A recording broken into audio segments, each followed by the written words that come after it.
So guys, আজকে রান্না করব হচ্ছে কাচ্চি বিরিয়ানি। এখানে আমি 1 কেজির মতো মাংস নিয়েছি।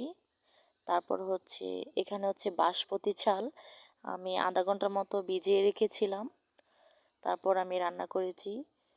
তো গাইস, আমি কিন্তু ভিডিওটা টেনে দিয়েছি। তো ফাইনালি কিন্তু আমার রান্না হয়ে গিয়েছে। আমরা দুজন খাবো, এটার জন্য আমি 2টা প্লেটে নিয়েছি। আর আমি একটু টেস্ট করে দেখেছি যে অনেক মজা হয়েছে। তো আমি কিন্তু প্রথমবার কাচ্চি বিরিয়ানি রান্না করেছি। তারপরও মাশাল্লাহ অনেক সুস্বাদু হয়েছে। আর মাংসটা কিন্তু একদম মোমের মতো সিদ্ধ হয়ে গিয়েছে। এই তো তো আমার কাছে খুবই খুবই ভালো লাগছে প্রথমবার রান্না। আর আমি কাচ্চি বিরিয়ানিটা হচ্ছে গরু মাংস দিয়ে রান্না করেছি। আমার সাথে আরেকজন আছে, সেও খাইয়ে বলতেছে যে অনেক মজা হয়েছে। তো গাইস, সবাই ভালো থাকবেন। ওকে, আল্লাহ হাফেজ।